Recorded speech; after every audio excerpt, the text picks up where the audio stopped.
Welcome to the What is Life Dude podcast. We're your hosts, Eric and Sarah. I'm a freelance musician. And I'm a vegan chef and food blogger. This is where we share our thoughts about building a healthy relationship, working as creatives on our own terms, and living with intention and authenticity. We don't have it all figured out yet, but every conversation gets us a little closer to answering the question, what is life, dude?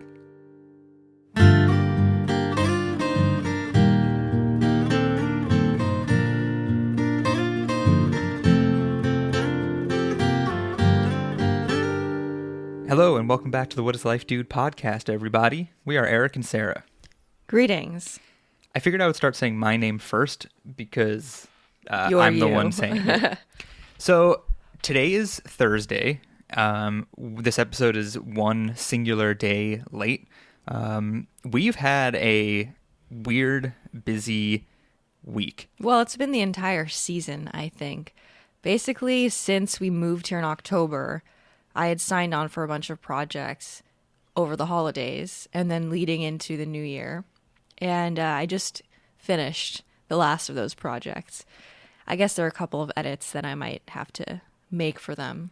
But you finished the bulk of the work. It's been nonstop since then. It's crazy.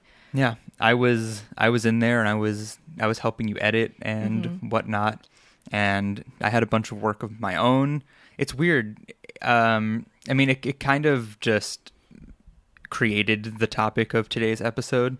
You know, we're like, well, what are we going to talk about this week? And we're like, well, we can talk about, we're not sure what the title of this episode is going to be yet. We'll work it out after we're done. But We wanted to talk about all of just what we've been struggling with. Right. You know? Specific themes that I guess that have been coming up for us. Because I always think about life in terms of themes, I guess, so that I can talk about them more clearly with other people and they can relate. Yeah. But yeah, it's been challenging. And I don't want to complain or anything because I know that I made all those commitments myself. And at the time I made them based on, I thought I was doing the best for myself. And it was a very important learning situation these past few months. Lessons in not overcommitting, not committing to things that don't feel correct for you, and just the importance of making time for rest. So important. Yeah. So, well, it's weird because we haven't missed the podcast in. You mean Well, we haven't missed any episodes in many months, and we haven't uploaded late in many months either. And then 2 weeks in a row. I mean, the past 2 weeks were just the weeks from hell. I was telling Eric, I completely felt like I was in college again. And I've always been I've been a huge procrastinator. That wasn't really the situation this time, but I would always procrastinate, and then I'd be up the night before a 10-page paper was due. Just like, all right, I guess I'm popping a few monsters tonight and banging this thing out. Like how Monster is our drug of choice as a couple. Right. I felt like that. Yeah. Yeah, it got to a point where it starts to feel surreal when you haven't really slept that much and you have a ton on your plate, and the only thing you can do is just put one foot in front of the next and just break everything down into the smallest possible task. Yeah. So, you know what I like about our podcast? Not like, oh, how great we are. I mean, like the topic of our podcast and the style we present it in is that, we can do episodes that are planned out. And we're like, okay, this week we're going to do like Eric's backstory. And the next week we're going to do Sarah's. Right. And then at other times it's just like, we just need to talk about what is happening right now. Yeah. And like, instead of like narrowing down a thought, being like, okay, we're going to talk about this very specific thing. We do have the ability, because of what our listeners like to hear, to just be like, we can't be specific today. We're just going to talk about all the shit we need to talk about. Right. So that's what today is. And it might be, again, sometimes we say like, oh, this episode's going to be a little longer, a little shorter, and it really never is. So I'm tempted to not ever say stuff like that again, but I feel like today's episode is going to be a little shorter, right? Because we're not done with the onslaught of tasks to be done. Yeah. So we actually have an upper limit on how long this episode can be because we have a phone call scheduled So maybe that takes us into the first little life update portion of this video. It does. So tell us about this phone call we have scheduled. I'll put my tea back down. Oh, okay. No, take a sip. No, it's okay. No, take a sip and I'll explain. So if you guys are watching this on our YouTube channel, you can see that we're both very cozy. It's finally kind of gotten cold here in San Diego. For a while, we were like, oh, it's in this weird, like, perpetual summer feeling. I think like 2 weeks ago it was in the 80s. Mm-hmm. We're like at the park running in shorts, but it's finally gotten really cold. We had a couple days of rain. And if you're viewing this on YouTube, you can see that I have my fuzzy blanket. We've got lots of drinks, some Earl Grey. 3 of them, to be exact. I'm drinking some mushroom coffee. I've been going on this weird, like... I'm going to try this again. Okay. I made a spa water because I've been juicing a lot, so we have tons of fresh produce, and I had way too many cucumbers ordered in my imperfect produce box, and I was like, I'm going to put some cucumbers in water and be fancy. And I tried it last night and was basically like, ugh. And Sarah was like, okay, fine, don't drink my spa water. I like it more today. Maybe it's because it's stronger. Yeah. It's less like water. It has had time to infuse. Yes. I'm sorry that I disliked the spa water last night. It's fine. I'm going to make you a citrus spa water instead. I think I'd like that more. I know you would. Okay, so tell them about our phone call. I keep touching you today. I like that you're right here. You tell them about the phone call. Okay. Eric's in charge of all of our, I don't know, if you guys listen to this podcast regularly, you'll know I'm the very like kooky ideas person. I'm just like the woo-woo aunt that rolls in and like leaves a little bit of chaos in her wake, and but also she's fun. Do you know what I mean? And also leaves the scent of patchouli lingering in the air. To be fair, I don't own anything that smells like patchouli yet. And I'm the doer. Yeah.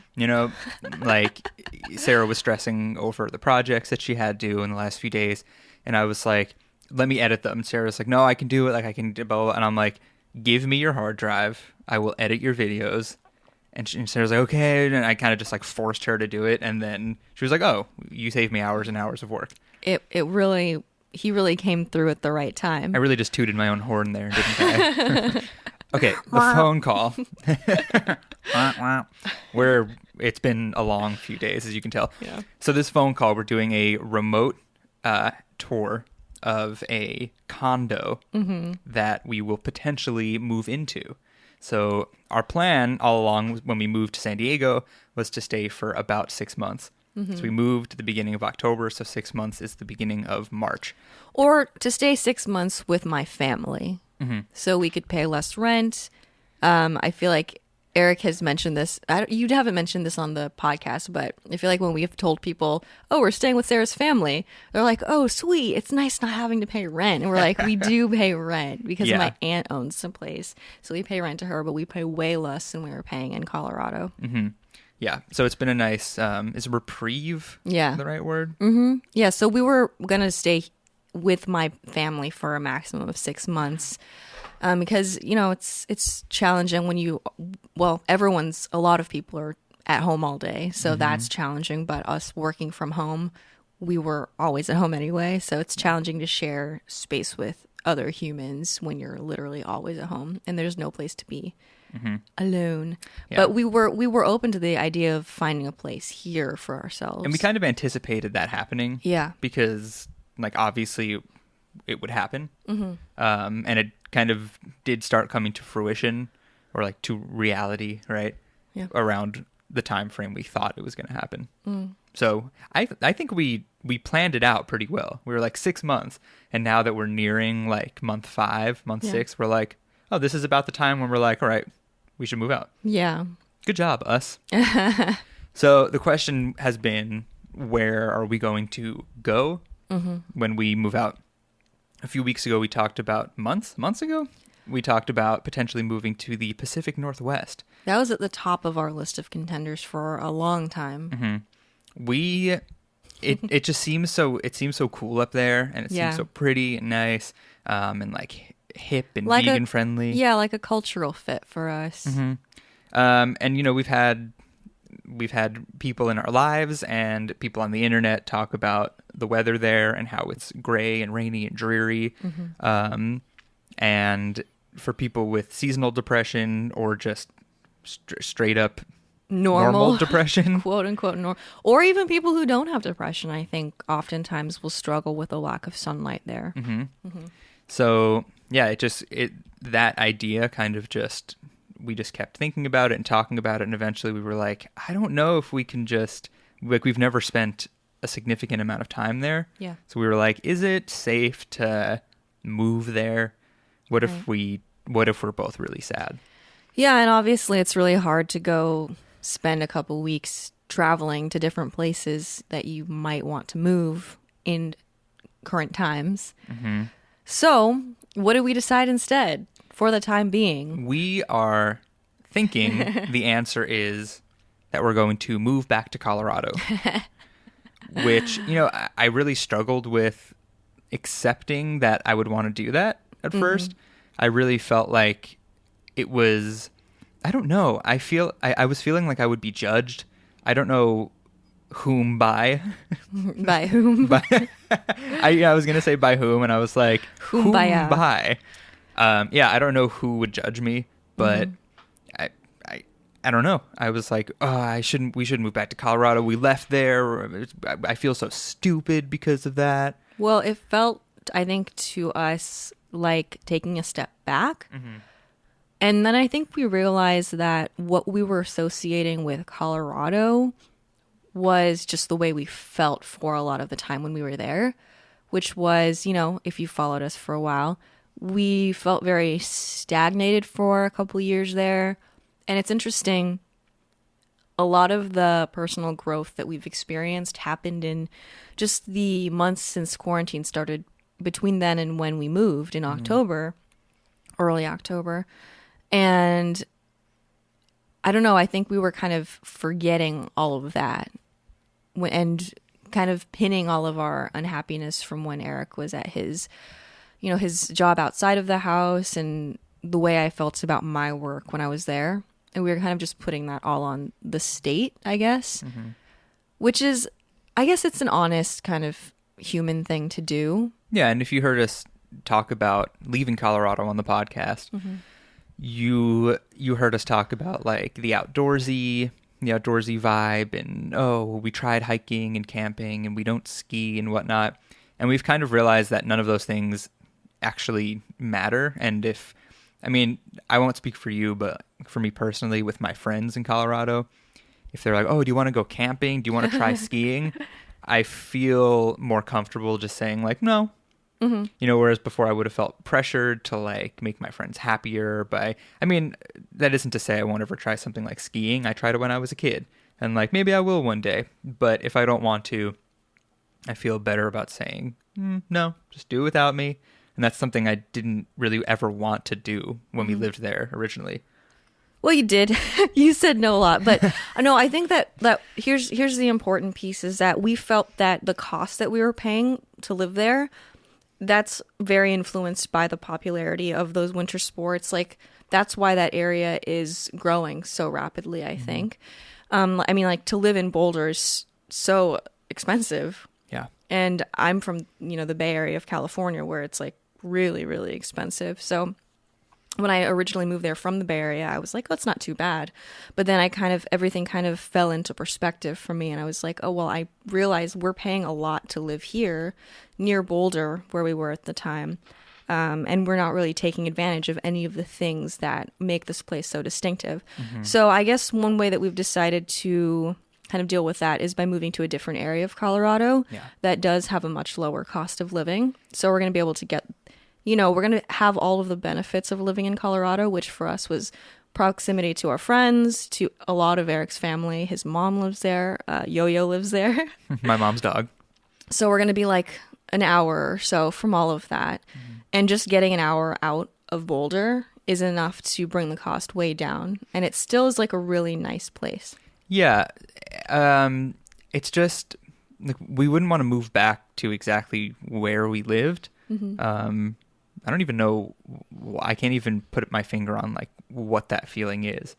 It's just like, well, if we moved right back to where we used to live, I feel like all those feelings might like come back. But moving to a different small city, like you said, near our friends, or close enough to our friends and family, it's like, well, we've been there before and we know it's really nice. And it's like, It's like we get the feeling of starting a new journey, a new adventure, but with that sense of familiarity. And it's like, oh, we can still drive and go to Boulder, where I know my way around, and like I can get around the area we're thinking about moving to because I've been there before. Yeah. So it's like kind of the best of both worlds. Yeah. Right. It was important to us to feel like that. I think that's why we were considering places like the Pacific Northwest and maybe Texas. We were looking at Austin for a while there. We even did some research about Nashville. I think both of us really do crave new experiences. And that's why I think we don't regret at all having moved here, even though it has, come with its own set of challenges and certainly been very uncomfortable at times. I feel like we did a good job at kind of preemptively understanding what the challenges were going to be. Right. And I feel like that's helped us. How do you feel about that?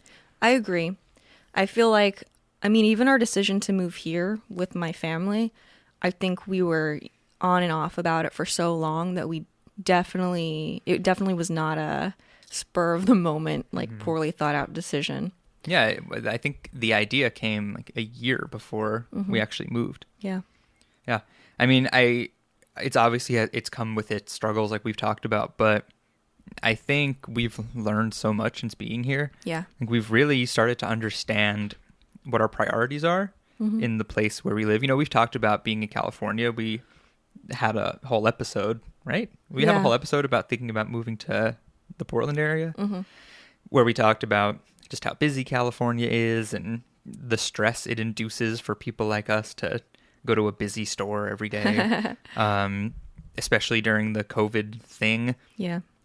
But yeah, it's just made us realize, like, yeah, we don't need much. We just need like a nice place, and we can go to the store, and it's like, it's not that busy here, and I don't know. Yeah, I think I've just come to value slow living so much more. I really just want a place that I don't have to break my back to afford, for one, which would definitely be the case if we moved somewhere like to an apartment in San Diego. Yeah. Like I want to create that was part of the reason we moved here too, to cut our expenses temporarily, just so that we could figure out what we wanted to do and where we wanted to go, because I think we felt, I have a lot of hobbies and interests, and it's always been really difficult for me to know which one should be the thing that I prioritize and try to make my career. So I wanted to kind of take the pressure off myself to be, taking on so many responsibilities in work, which is funny because the opening of our podcast proves that I didn't really do that. Old habits die hard, I guess, or old fears about not having enough die hard. So I have actually spent almost the entire time I've lived here working very hard, which is good now, because now we have that. I have some money saved for our next move. Yeah, that's the part that I feel makes me feel like, I don't want to use the word stupid. Like, oh, I feel so stupid for moving back to Colorado. Like, I don't want to use that word. Maybe you can find a better word for me to use. But it's like, when it comes to money, it's like, oh yeah, the world is it revolves around money in so many ways. It's like, whoa, well, we spent the money to put all our stuff in a pod and move it out here. Now we just have to do the same thing and move it back. And I just keep telling myself, like, it's okay. It's good. It's okay. I think moving here and fitting all our stuff in a pod, it forced us to get rid of so much stuff. And now I can confidently say that everything we own, for the most part, are the things that we need or that we get a lot of joy out of. So when we move back into our new place, I just know that it's going to be so much less stressful. I don't think we're going to get rid of like much. No. Much of anything. No. I really struggled to get those words out just now. But yeah, I feel like we really pared down, and now we're paired. We continue to be pared down. Yeah, and we just redefined our priorities, and I just am really excited to go move back to a place where there's a little bit more space, where we can have a backyard again. I mean, we have a backyard here, but it's not mine, So I want to... I've said in a past episode, it's really important for me to be able to decide how my space is organized. And I don't want to be stepping on people's toes here. So it's been very, I don't know how to describe the feeling. If I had to describe the feeling, it was not the best. That's a joke from The Lonely Island. But yeah, I think we basically touched on all of our points, right? Right. So that's what we're doing after we wrap up the episode is we're talking to some guy on Zoom and he's going to show us a virtual tour. Yeah. Well, luckily they're doing virtual tours like everywhere now because of COVID. So we kind of lucked out by not being in state and everyone's kind of just used to doing this already. Yeah. I think about how weird we'd seem. Virtual tours, people would be like, we don't really do that. I'm sure they would, though. I'm sure they would. But now everyone's used to it. Into new states often. But I think it's good. It's not, I think it's just because of the times and it being so difficult to travel that we've kind of decided this is the path of least resistance for us right now. Let's move back to somewhere we know we're not going to feel uncomfortable. The weather, we don't really love winters, but it's going to be entirely tolerable, I think. Yeah. There's a lot of sunlight, 300 days of sun. We know what we're getting ourselves into. Yeah. Right? That's like the whole main point of it. And it'll just give us a couple years there building what we're building now, just feeling comfortable, not feeling too pressured money-wise. Just to create space for what matters. What matters. We have an episode called Creating Space for What Matters. Yeah. Okay, so I think we've touched on all the things about moving. Do you want to do a little quick positivity box? And then I was going to say get into our topic, but like I said at the beginning of the episode, this whole thing is the topic. It's just our brains right now. Yeah. Do you have a positivity box right off the bat? Because I do. Okay, go first. Frasier. Oh. We've been watching Frasier on Hulu. Yeah. It is the best sitcom. Like, out of all those, in my opinion, out of like Frasier and Seinfeld and Friends, like those 90s sitcoms, Frasier so far has been the funniest. I agree. I can't describe. It makes me feel so comforted. Now I know why Andrew from Binging with Babish loves Frasier so much.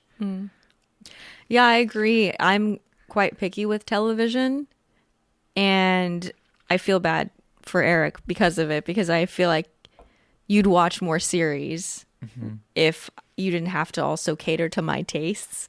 Like, we've started plenty and then stopped. But this is like one of the few shows that actually makes me laugh out loud.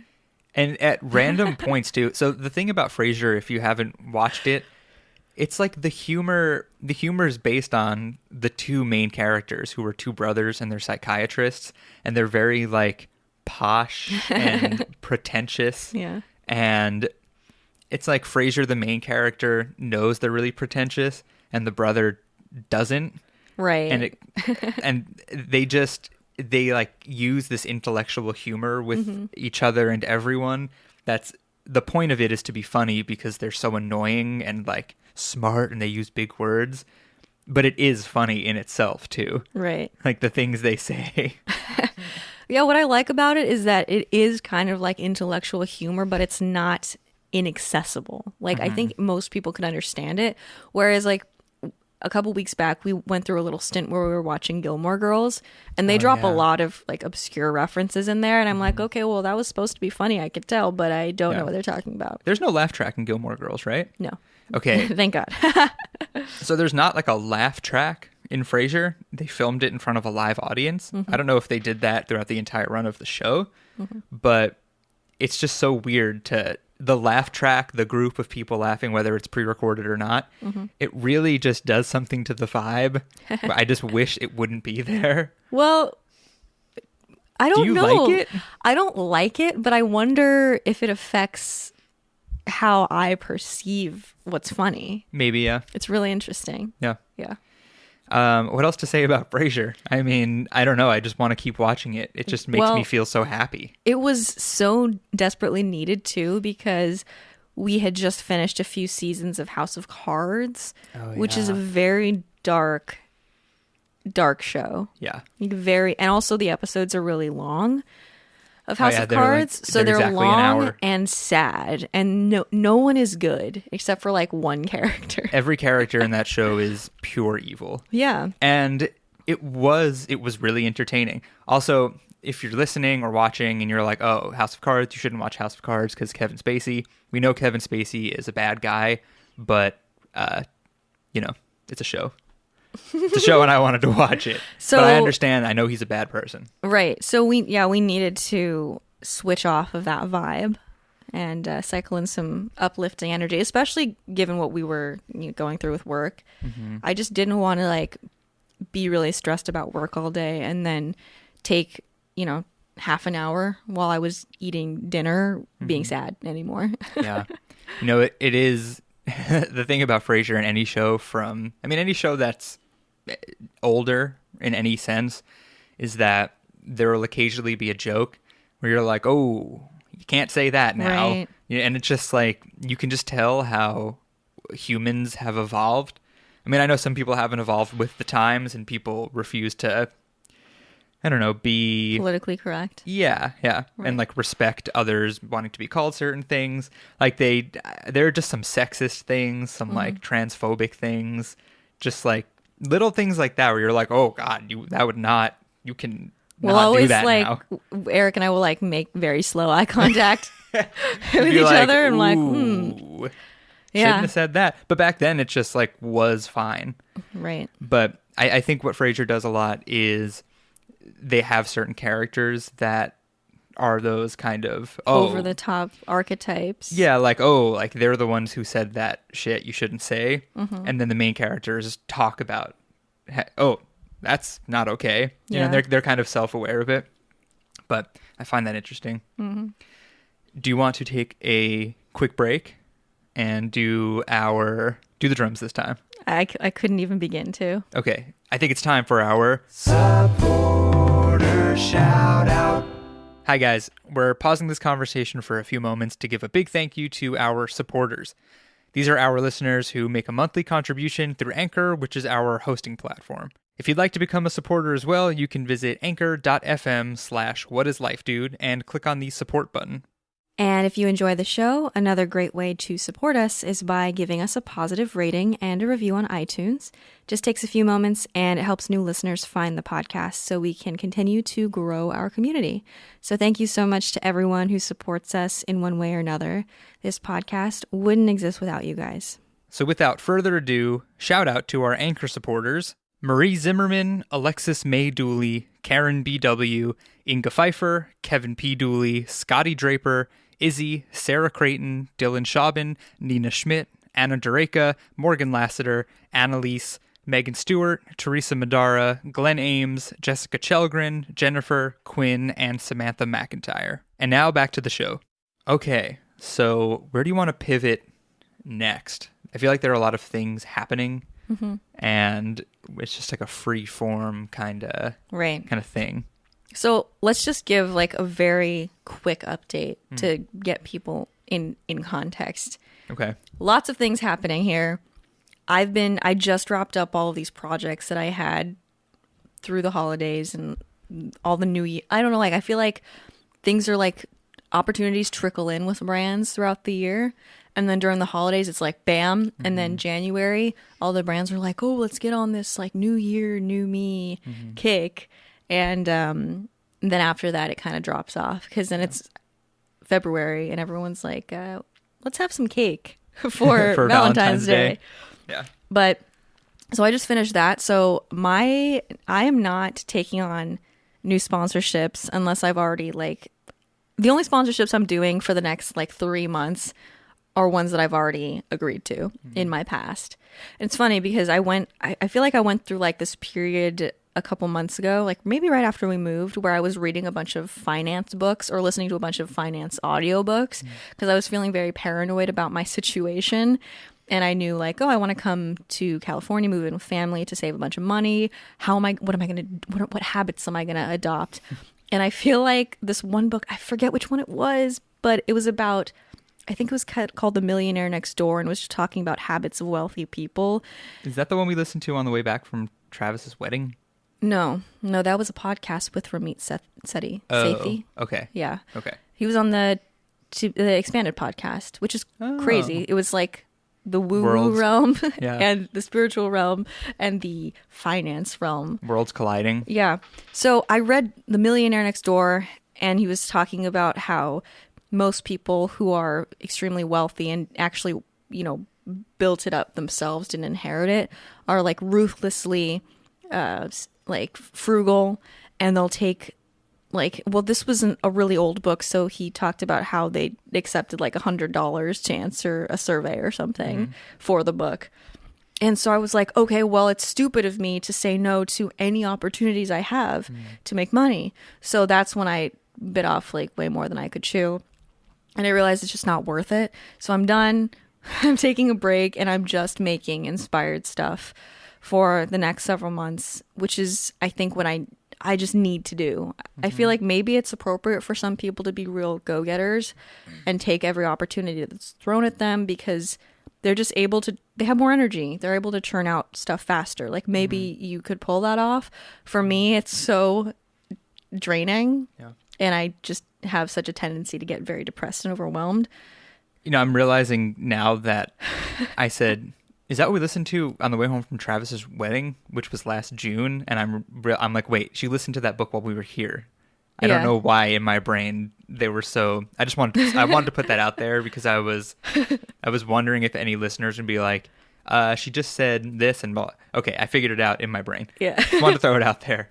It doesn't matter. I know. Where was I with that? You were talking about not biting off more than you can chew. Oh, yeah. I just need space, because I realized that the most successful my channel ever was when I was just creating stuff, not catering to the algorithm, not, trying to anticipate what most people would enjoy. Because I feel like the more authentic you can be, like there's always people who like the same kind of weird as you, or not even weird. There's people there's an audience for anything you put out there. So I just need to rewind, go back to my roots, make stuff that feels inspired, and make things less out of fear. You know? Yeah. And more of... Oh, sorry. Keep going. And so then I wanted to... So that's where I am. Yeah. Where I am at where I am.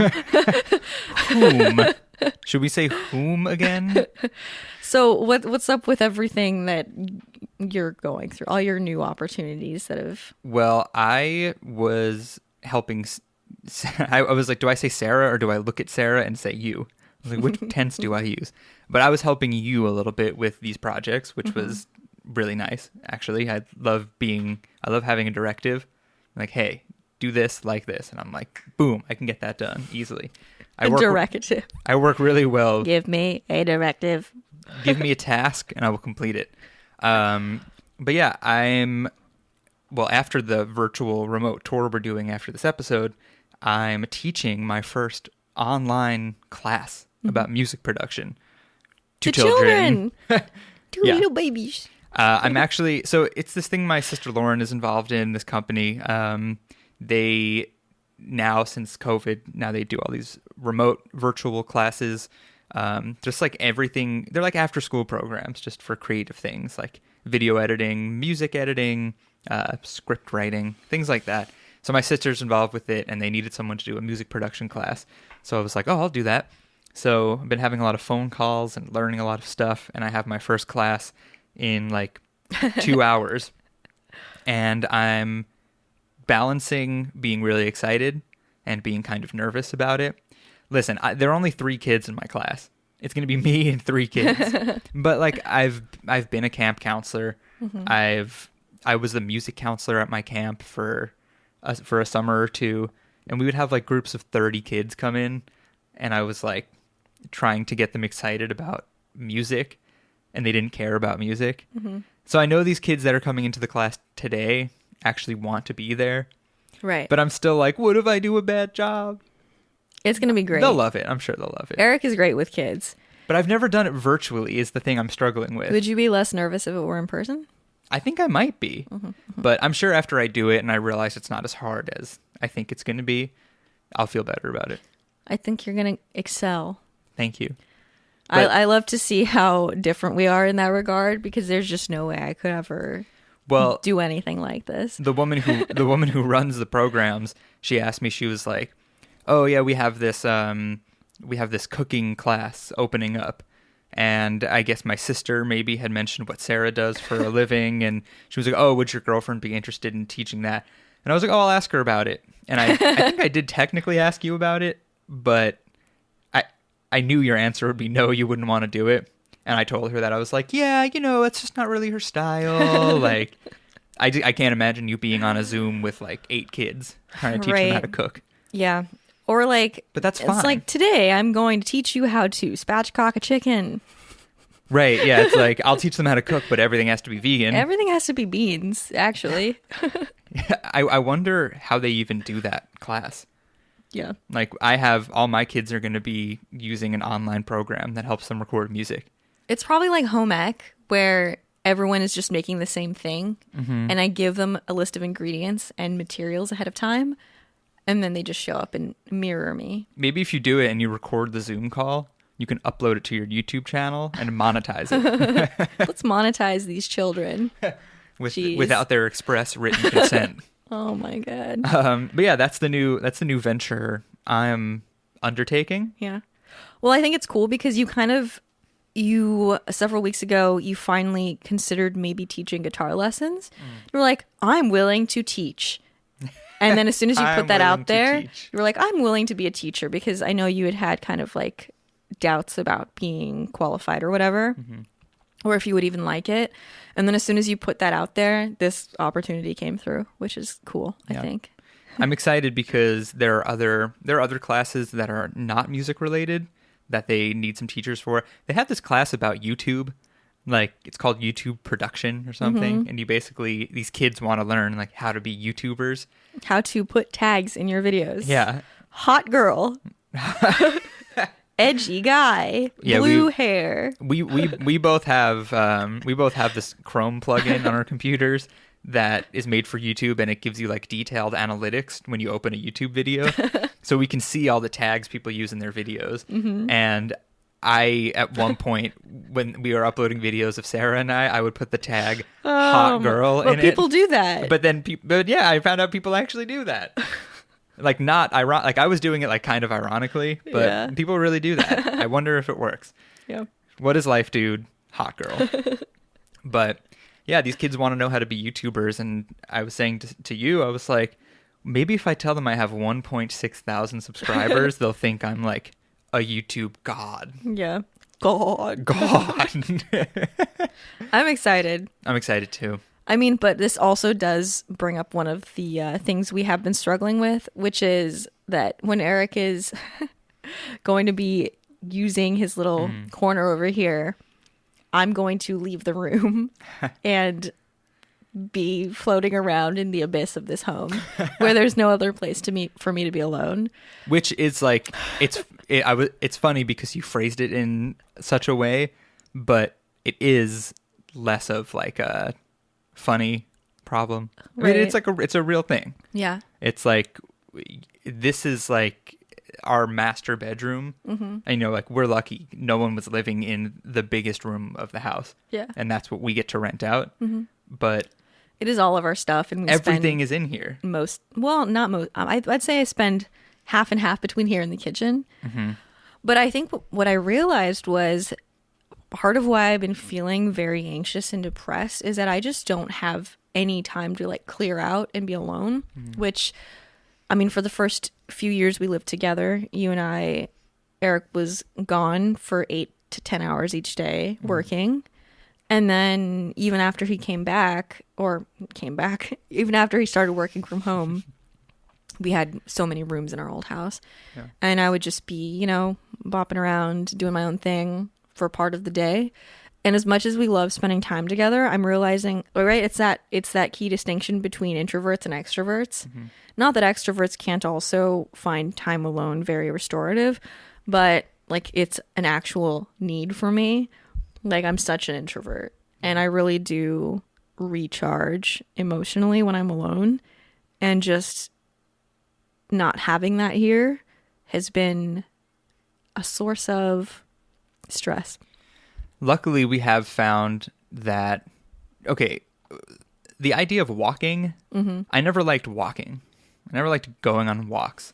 And that's partially due to when I was in high school, I started running. And I started running to get fit because I was a chubby young man. Young lad. And of course, now I know that you can't just run all your problems away. But I never liked walking because I was like, oh, you can just run and you get more exercise and it's more efficient because it takes less time. And we were in Colorado. It's like we tried hiking and I was always trying to like beat the next time. And it made it kind of just emotionally and physically painful for both of us. And it loops back into moving back to Colorado. But I'll tie it together later. It's like we've been walking here and I've kind of just got into this. I've fallen in love with the idea that you can just go on a walk and it's good for you and you can you don't have to always be going fast. Can you explain why I don't know why that happened the way it did. I think that what actually happened was Eric found his love of audiobooks. Fiction audiobooks. So we used to go to the park together. I would walk and Eric would run. And we still do that sometimes. Yeah. But Eric has recently realized how much he loves listening to fiction on Audible. What genre would you say is? I've been listening to like science fiction. Right. I listened to Ready Player One, and then I listened to The Martian, and now I'm listening to a book called Artemis by the same guy, Andy Weir, who wrote The Martian. But they take place in the future and in space, and the first one takes place in virtual reality. So like sci-fi. Yeah, that's it. It's sci-fi. Right. So also I was joking how funny it is that Eric has loved like space movies recently. And so Eric likes the technical aspect of space and I like astrology, which is like the I always joke that I'm like a crazy person, but I say it lovingly. Yeah. You know, when I say crazy, I mean just not widely accepted. I don't think either of us think the things you refer to as quote unquote woo-woo are actually, I mean, obviously we don't, but I know why you say it. But yeah, so Sarah's into like the spiritual side of space, astrology, and I'm like, I want to watch Matt Damon try to survive on Mars for 2.5 hours. You know, right. Same topic, different perspectives. But yeah, now we just once a week we've been going on like a little over 3-mile walk around the park. We walk for like an hour and 10 minutes, and part of the time we talk, and the other part of the time we are individually listening to things. Do you feel like that gives you like alone time? I do. It's not so much about, well, it is sometimes about physically being alone, but for me it's mostly being able to drop the need to interact with people. Because sometimes even like when I'm in the kitchen, I'll have my headphones in, but my mom and sister will be there and, you know, like the TV will be on. So I can't really like hear my own mind. Or like one of them will try to talk to me and I'll be like, oh, what? And I'll pull out my earbud. And then you have to turn it off and then you have to go back. Right. And you have to rewind your podcast. Yeah, and it's just being able to not be interacted with that is very valuable to me. We really do, when we do stuff like that, we're like, okay, are we going to talk first or are we going to listen to our books or podcasts first? Yeah. And like, we'll talk and be like, okay, you ready? Listen. And then we kind of just listen and like, we're still walking next to each other the whole time. We still on and off hold hands. And we're just like in our own space though. It's fascinating. I know part of the slowing down thing has come from doing yoga. Oh yeah. Which we mentioned last week and we'll do an entire episode on. But we've been doing 30 days of yoga. And I swear it's changing my brain. Yeah. Which is not what I expected it to change, but... Would you think you'd be able to do the splits? No, I thought... You have rippling abs. I don't even know what I expected. I'll think about it. And I think for the last few days of the yoga, I'm going to write down a little... just how I feel after every... Well, that's another thing, is that we skipped one day of yoga. We missed a day because of... this whole crazy amount of work thing and missing a day of the podcast. I think we stayed up till like 2 a.m. that day. And I was like, well, we could do yoga right now. Yeah. Or we could go to sleep. And then yesterday we picked it back up, doing the day. So now we're a day behind. We're like, oh, should we stack them? And Sarah was like, I don't think that's the point of doing 30 days of yoga is to fit it all in 30 days. I think it's to do a little bit every day. So it's like if we skip a day, we'll just pick it back up tomorrow, and it'll take us 31 days. I'm like, that's fine. And I think that mentality is part of what we're learning. Anyway, I don't want to get into it because I want to do an episode about it. Right. Because it's fascinating. I mean, I'm really proud of you because it's like Me? Yeah. Because, Go on. Well, because of the reason you just stated, which is that you've always very much associated exercise with burning calories. And now I think we've just reframed everything, food especially, and exercise, as it's not so much about looking a certain way. It's about, is it good for my body? And there's all sorts of exercise that don't involve, sweating a ton. Not that we don't sometimes, but doing yoga. But flexibility is good. Like being able to be in touch with, having the mind muscle connection with all these different symmetry is important, Well, so after I finished listening to The Martian, I was like, oh, it's been years since I saw the movie, and now that I've read the book, I want to watch it again. So I watched it last night, and I was just noticing at the beginning of the movie, Matt Damon he's always been in shape, right? So like he takes his shirt off at the beginning, and he's like muscular. And I pictured him just like in the gym, like like lifting weights. And I'm like, well, I haven't done that in months because of coronavirus, and I'm just, I was like, I don't want to go lift weights and like grunt and like tense up and like have my veins popping out of my head and my neck. Like, I just want to like balance and like stretch my leg out and you just spiral be my like, heart towards the sky. Like Coach Ben Wade from Survivor, Token Jeans. Yes, I want to be Coach. We should get Coach on the podcast. Oh, that would be great. I actually feel like we'd have a great conversation. Should I try to get in touch with him? I mean, not yet. Okay. Any Survivor fans, if you know Coach, you know what we're talking about. But so I said I was going to loop it back, and here I go. When it comes back to Colorado, because we were talking about hiking and trying to beat times, and we're going to do this mountain in an hour and 50 minutes. Our best time was 2 hours. Yeah. And now that I'm like, oh yeah, if I just like listen to something or have a conversation instead of trying to make it this crazy exercise thing, I like just walking. And that's what hiking is. It's just walking. Yeah. Just up a hill usually. And we've just been talking about how like maybe we'll like hiking more if we do it in the same way we've just been going for nice walks. Right. Well, I think I was very obsessed with metrics for a period there because it of really me. helps me with running. It helps me to know, am I making progress? And because running wasn't fundamentally enjoyable for me, I felt like if I had that one thing to cling on to, then it would keep me motivated. And I guess it did for a time. And I carried that over into hiking. And I think also because I've always felt guilty when we're doing exercise together that I'll slow you down. And that's the same reason I don't really like to hike with other people, because I'm naturally so slow and I don't like to slow people down. I come into this world with a lot of just innate guilt, which is an entirely different, episode topic. Series of episodes. But yeah, I think now that we are just okay with slowing down and enjoying something for what it is instead of it being a race. I mean, there was a period there when it was like summer and we were going on hikes and trying to beat our old times that I was getting physically ill. Like I remember we hiked Mount Sanitas one day, and I had to stop like every 5 minutes because I felt so nauseous and I had to sit down. And now I'm like, what for? Yeah, like why were we punishing ourselves like that? I feel like now I just think about really getting into what I'm listening to, and at the same time moving my body in some way, which feels good. And it really feels like a partnership between my brain and my body, as opposed to punishment, really. Right. And that isn't to say that I don't like running.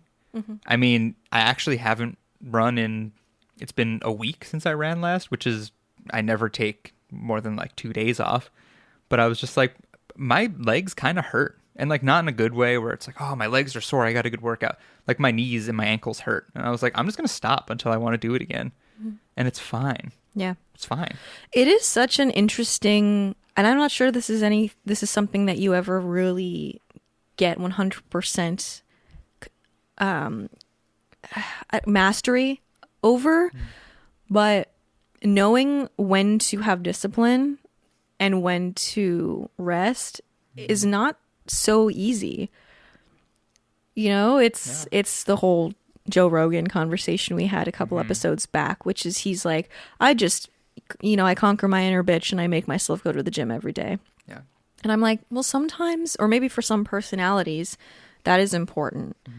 But there is the intuition, which is very quiet, I think, for most of us, because we're not used to listening to it, because we're mostly trying to listen to other people who seemingly know better than we do, because maybe they're, by more conventional measures of success, higher up on the totem pole than us.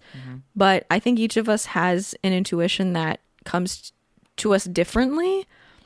Like, I've noticed over the past few months that I'm much more able to hear it, and it's very hard to explain, and I doubt that it comes to you in the same way. But I just will like hear something in my head, not like a distinct voice, but it's like me talking to myself. I'll just like get these random like directives to like do something or try something or don't do something, and I have been listening to them lately, and I feel like it's gotten me kind of far, especially with food. Oh yeah. Which maybe we should do an entire episode on this, but I think for me, it goes hand in hand with yoga. That's why I'm like, I don't know how much I want to say about it right now, because I want to save it, because I think for me personally, my relationship with food, how it's changed over the last month, is like 50% of the reason is because of doing yoga and how it's changing my way of thinking. Yeah. I mean, yoga or meditation, I guess, certain types of yoga are all about just creating space for your intuition to come through. I think it's about connecting to yourself. And yeah, I do think this merits an entire episode about the intuition, because I feel like when you hear that word, first off, I think a lot of people confuse intuition with intellect or the thinking mind. Intuition is, I think, independent of logic, first off. Yeah.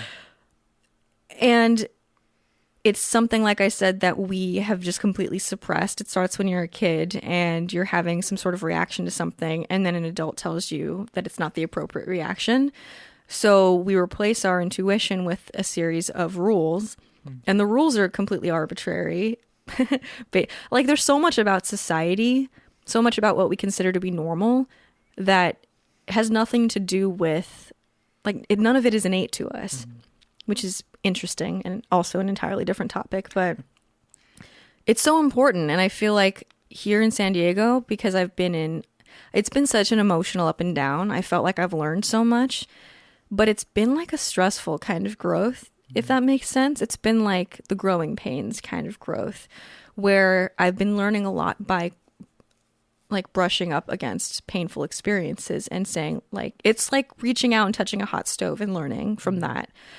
And you can't deprive someone of that experience of touching the hot stove, because they'll just resent you for shielding them off from the experience. Yeah. And you can't explain that. Yeah. No, I'm saving you from something. Right.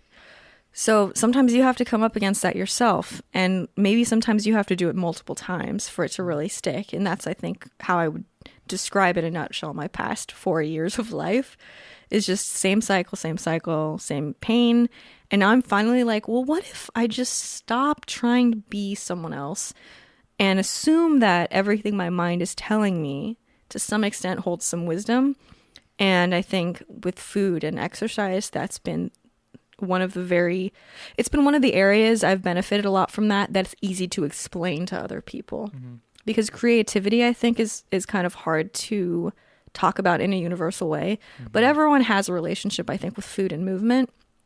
And so it's just easiest to start there when we're talking about intuition. Yeah.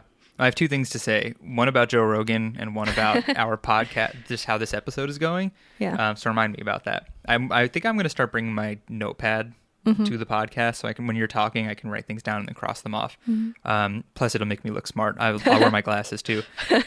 But talking about Joe Rogan before, I was thinking about him yesterday when we were doing yoga, because Adrian was like, she was just saying something very like heartwarming and nice, and I can't even explain it, but she was like, breathe love in and let love out on your exhale, and like open your heart up to, and we're sitting there just like, bless us with these words. And then I was thinking about Joe Rogan and like just how different he's like, conquer your inner bitch. Like, what would his conversation with Adrian be like? Their styles of motivation and what's good for you are just vastly different. I'd love to see that. I don't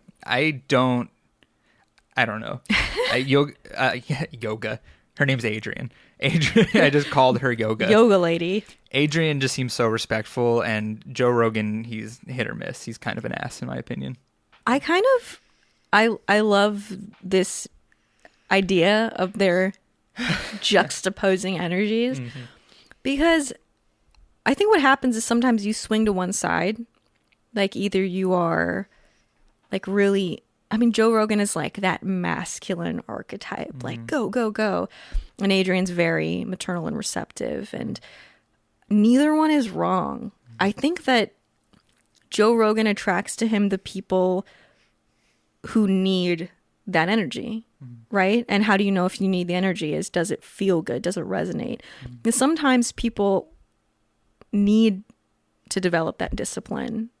Like, maybe they're in a rut and they really need to push themselves and prove to themselves that they can stick to something and get what they want and rewrite their story. And then other people need the exact opposite. Yeah.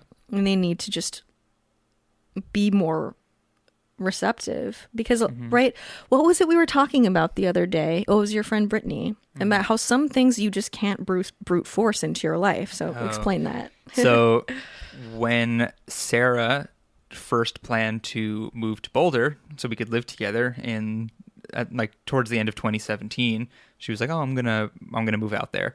I was living in a house with 3 of my buddies from the company I was working at, and I couldn't just get out of my lease. So I needed to find a roommate to take over my room in the house so I could move out and live with Sarah. So I was like talking to friends of friends and Craigslist and whatnot. So Cruiselist. Craigslist. Someone was like, oh, my buddy Brad's looking for a place. I'm like, is he cool? Like around the same age, seems like a cool guy. He worked in the cannabis industry, which was cool for all my friends. And he just came over and just jived with everyone, and he was like, yeah, he's moving in, I'm moving out. And now it's just over 3 years later, and my friend Brittany, who I lived with at the time, she posted pictures of her and this guy Brad. She's like, oh, happy birthday, like, I'm so glad we're friends. And these two have been freaking inseparable best friends since he took over my lease in the house. Yeah. And I can't explain it. He was just some random guy I found through someone who knew someone, and now he's best friends with my ex-roommate. Right, which she could not have orchestrated herself. You can't just say, okay, today I'm going to go find a best friend. But you can say, I'm going to be open to experiences that, make it easier for me to recognize someone who's on my wavelength. It really makes me happy how much these two love each other. Yeah. It also makes me happy because they've never dated or anything. They're just like best friends. Yeah. And I just love it. There is something very pure about that, isn't there? Yeah. Yeah. I wanted to talk about just this episode real quick because so we went to bed kind of late again last night because I was watching The Martian and Sarah was kind of just cleaning up the kitchen from multiple days of abuse, kitchen abuse. Yeah. And so we stayed up kind of late again, and we're like, okay, we got to do the podcast in the morning, and then we got to do the remote tour, and then I got to teach my first class, and I'm very stressed, and I'm kind of nervous, and we're running out of time. And we're like, okay, let's set up the podcast. And the podcast is nice for us because it's a medium where we don't feel that much pressure to act a certain way. Of course, we have to, do the podcast and sound like ourselves, but it's not like, sometimes creators have to be on for their content. And luckily for us, the podcast, luckily the podcast for us it just is us being ourselves, however we may be. And we were kind of like, okay, let's try to make this episode go smoothly because we're both stressed. And it's been great. Like, I think, I can't describe. Right. I don't know. I've felt so amazing, like, this whole conversation. Right. And it went from, we were planning on, like, not airing our grievances, but, like, at the beginning of the episode, I said I didn't know what it was going to be called. It's going to be like, oh, the things we're struggling with right now.